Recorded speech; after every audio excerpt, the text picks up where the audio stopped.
Bumilis sa 5.3% ang inflation o ang pagmahal ng bilihin at serbisyo nitong Agosto. Isa sa may pinakamalaking ambag niyan, mahal na bigas. Nakatutok si Bernadette Reyes. Ramdam nyo ba nitong Agosto ang pagmahal ng bigas, kamatis at tilapia?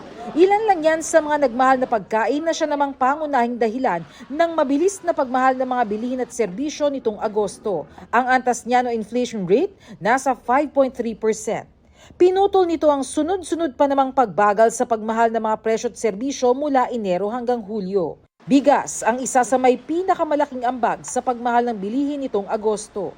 Nasa 8.7% agad ang iminahal.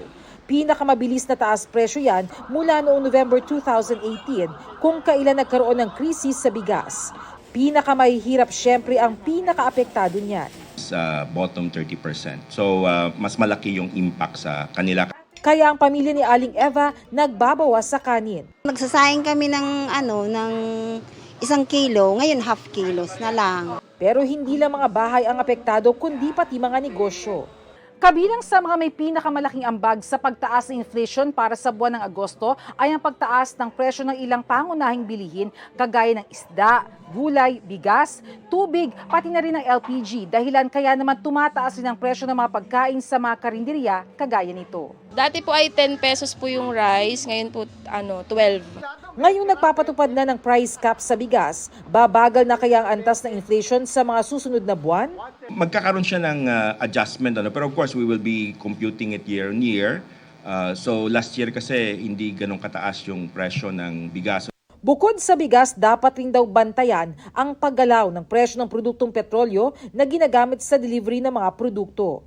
Kahit nasa 6.6% na ang average inflation mula Enero, nananatiling 2 to 4% ang target sa pagtatapos ng taon. Ibig sabihin, kailangan bumagal ang pagmahal ng bilihin ngayong Burr months kung kailan tipikal pa namang tumataas ang demand sa mga bilihin kaya nagmamahal.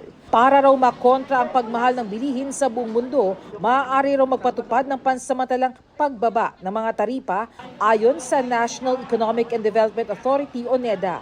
Sabi ng Bangko Sentral ng Pilipinas, asahang magpapatuloy ang pagmahal ng bilihin dahil sa epekto ng problema ng supply at pagmahal ng langis sa buong mundo. Pero babagal din daw ang inflation sa target sa huling 3 buwan ng taon. Para sa GMA Integrated News, Bernadette Reyes, nakatutok 24 oras. Mga kapuso, kasama nyo kami 24 oras. Mag-subscribe sa GMA Integrated News sa YouTube. Sa mga kapuso abroad, bisitahin ang GMA Pinoy TV at www.gmanews.tv.